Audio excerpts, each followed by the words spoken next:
दोस्तों आपने फिल्मों में अक्सर देखा होगा कि जब किसी इंसान को गोली लगती है तो वो इंसान तुरंत ही जमीन पे गिर के मर जाता है। लेकिन क्या रियल लाइफ में भी एक बंदूक की गोली इंसान की जान ले सकते हैं क्या? आज के दौर में दुनिया में जितने भी बड़े क्राइम हो रहे हैं उसमें बुलेट यानी कि गोली की एक महत्वपूर्ण भूमिका रहती है। बात चाहे डोमेस्टिक वॉर की हो या दो देशों के बीच किसी वॉर की, हर लड़ाई में आपको बंदूक और उससे निकलती हुई गोलियां जरूर दिखाई देंगे।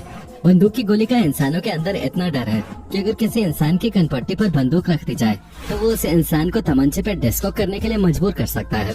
लेकिन क्या आपको पता है कि अगर असलियत में किसी को गोली लग जाए या कोई किसी को गोली मार दे तो उस इंसान की मौत कैसे होती है?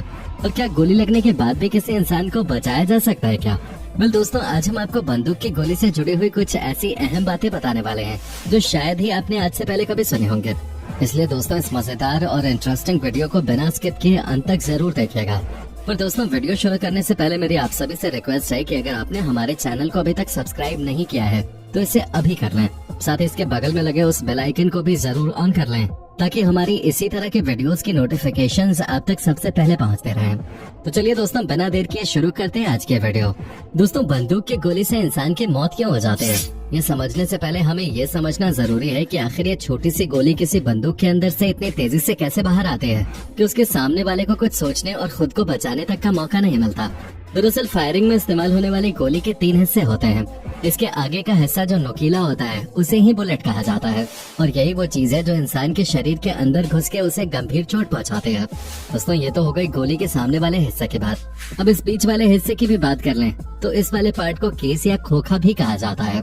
जैसा कि नाम से समझ आ रहा है कि शायद इसमें कुछ रखा या भरा जाता होगा और इसलिए इसका इस्तेमाल बारूद भरने के लिए किया जाता है। दोस्तों गोली के सबसे पिछले वाले हिस्से को प्राइमर कंपाउंड कहा जाता है जो कि फायरिंग के वक्त बारूद में विस्फोट करता है।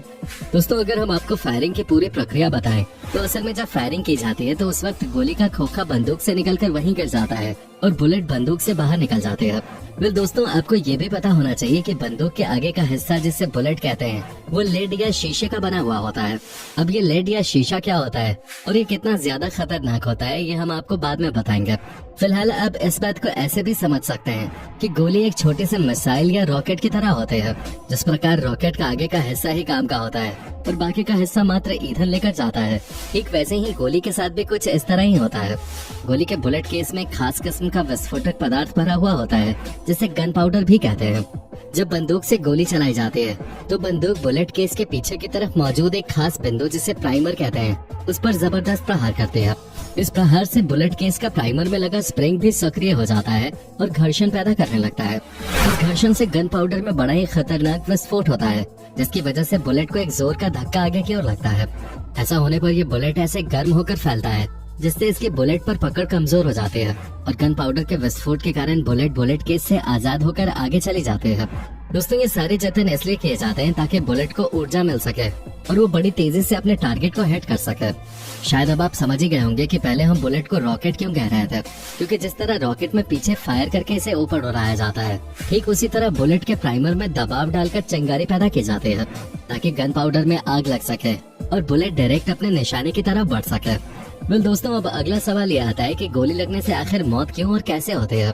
इस वीडियो को यहाँ तक देखने के बाद आपको शायद ये बात तो समझ में आई गई होगी कि बुलेट के ऊपर कोई जहर नहीं लगा हुआ होता है, बल्कि वो तो सिर्फ एक फोर्स की वजह से अपने निशाने की तरफ निकलते हैं और इसी फोर्स की वजह से इंसान के आंतरिक अंगों पे भी नुकसान होता है, क्योंकि गोली लगने से शरीर में हो रहा ब्लड फ्लो गोली लगने वाले हिस्से में रुक जाता है और वहाँ मौजूद ब्लड बाहर की तरफ बहना शुरू हो जाता है। कुछ मामलों में तो ऐसा भी देखा गया है कि बुलेट हड्डियों के बीच में फंस जाते हैं और फिर कभी बाहर ही नहीं निकल पाते। पर सबसे नाजुक हालत तो तब होती है जब बुलेट सिर या दिल पे लगते हैं, क्योंकि ये हमारे शरीर के बहुत ही महत्वपूर्ण और नाजुक अंग होते हैं जो कि काफी ज्यादा नाजुक होते हैं।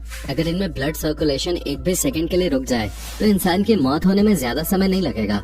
इसी वजह से आपने देखा होगा कि फिल्म वगैरह में जब किसी की मौत होती है तो गोली या तो उसके सिर पे लगे होते हैं या फिर सीने पर, क्योंकि और कहीं गोली लगने की वजह से इंसान बच सकता है, लेकिन सिर या सीने पर गोली लगने से किसी इंसान का बचना काफी ज्यादा मुश्किल होता है।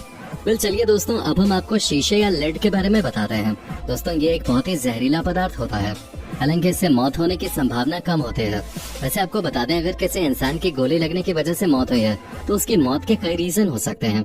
बुलेट तेज रफ्तार के साथ एकदम सीधी किसी इंसान के शरीर के अंदर घुसती है तो वो अपने रास्ते में आने वाली जिस्म की खाल और शरीर के अंदर के अंगों को चीरती हुई बाहर निकल जाती है। कई बार ये गोली हड्डी से टकराकर शरीर में भी धंसी रह जाती है।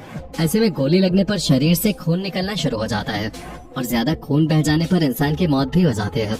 कई बार ऐसे पार्ट पे गोली लग जाती है जिससे तुरंत ही शरीर इनएक्टिव होने लगता है। जैसे अगर किसी के दिल या दिमाग पे गोली लग जाए तो उस इंसान की वहीं पर मौत हो सकती है, क्योंकि ये दोनों ही पार्ट बहुत ज्यादा सेंसिटिव होते हैं। कई बार गोली लगने से इंसान की मौत इसलिए भी हो जाती है क्योंकि जब बुलेट शरीर के अंदर घुसती है तो ये इतनी गर्म हो जाती है कि शरीर के उस हिस्से को डैमेज करने लगते हैं। अगर डैमेज हुए शरीर के उस हिस्से का तुरंत इलाज ना हो तो इंसान की मौत भी हो जाती है। दरअसल जब भी गोली लगती है तो शरीर से खून निकलना शुरू हो जाता है। ज्यादा खून निकलना भी मौत की एक वजह बन सकता है। और खास बात तो ये है कि कई बार गोली ऐसे पार्ट में लग जाती है जहाँ थोड़ा ज्यादा खून निकलते ही दिक्कत होनी शुरू हो जाती है। साथ ही इससे इन्फेक्शन भी हो सकते हैं। इसके अलावा ऑर्गन डैमेज, यानी अगर कोई जरूरी अंग डैमेज हो जाता है या खराब हो जाता है, जो कि एक और गोली की वजह से मौत होने का कारण बन सकता है। वैसे तो गोली और बंदूकबाजी से दूर ही रहना चाहिए, लेकिन अगर धोखे से या एक्सीडेंटली आपको गोली लग जाए तो उस जगह पर बैंडेज कसकर बांध दें। इससे होगा ये कि ब्लड सर्कुलेशन कम हो जाएगा, ब्लीडिंग रुक जाएगी। दूसरा, मान लीजिए अगर किसी को सीने में या किसी ऐसी जगह पे गोली लगती है जहाँ पे बैंडेज नहीं बांध सकते तो वहाँ पर कंप्रेशन बैंडेज ही करना पड़ेगा या फिर उसको दबाकर ही रखा जा सकता है। हर इंसान को जल्दी से जल्दी हॉस्पिटल ले जाने की कोशिश करनी चाहिए। कभी भी ऑन द स्पॉट गोली निकालने की कोशिश नहीं करनी चाहिए जैसा कि फिल्मों में दिखाते हैं, बल्कि एक्सपर्ट और डॉक्टर की जल्द से जल्द हेल्प लेनी चाहिए।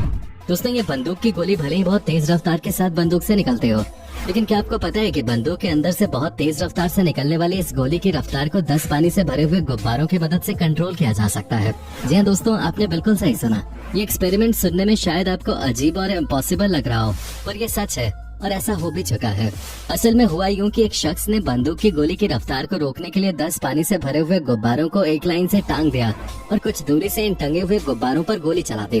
दोस्तों, आपको सुनकर हैरानी होगी कि ये गोली सिर्फ 3 गुब्बारों पर ही छेद कर पाई। चौथे गुब्बारे तक आते आते इस गोली की तेज रफ्तार ने अपना दम तोड़ दिया।